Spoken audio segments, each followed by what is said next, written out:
जय भीम। जय भीम कौन?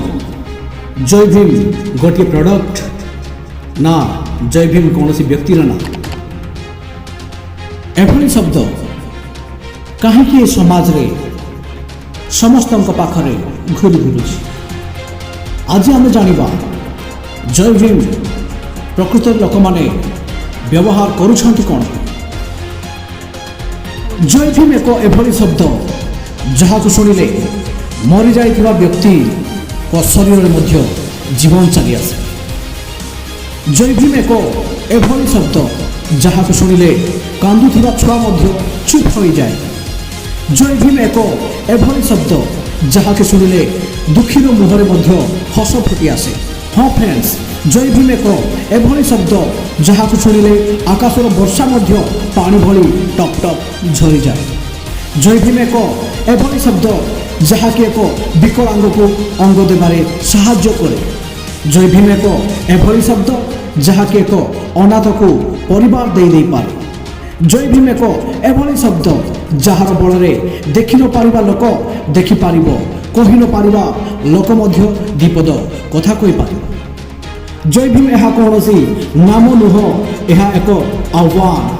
यह सही आह्वान जो आह्वान की दुर्बल को शक्ति दिए एवं दोषी को दंड देवारे साहाय्य करिथाए। जय भीम यह ज्ञानर प्रतीक हो पारे। जय भीम केतेबेले न्यायर प्रतीक हो पारे। जय भीम निडर प्रतीक। जय भीम निज अधिकार को लड़ाई करिवार प्रतीक। जय भीम शब्दर एते जे शक्ति रही जहाँ माध्यम आमे जाति वर्ण लिंग धर्म निर्विशेष समान हो पारिबा एवं जय भीम शक्ति एते जे समाज समस्त कुप्रथा को चूरमार करदेबारे सहायता करिथाए।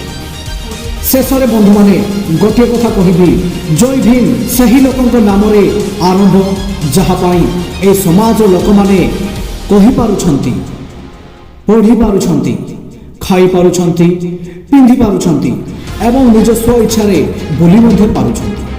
से आउ केही नुह बंधुगण, से हेउछंती विश्ववंदनीय महाकारिणी नारी समाज मुक्तिदाता संविधान प्रणेता डॉक्टर भीमराव रामजी अंबेडकर। डॉक्टर भीमराव रामजी अंबेडकर कुर्बानी जोगु आज आम खाई पारुचे, आज आम एकत्रित हो पारुचे, आज आम IAS OAS police officer collector tehsildar सबकि बनी पारुचे। यह थिला जय भीम आह्वान। जय भीम कौन सी प्रडक्ट नुह, यह गोटे आह्वान। यह सही आह्वान जो आह्वान बदल आम निजर अधिकार को जय कर। धन्यवाद।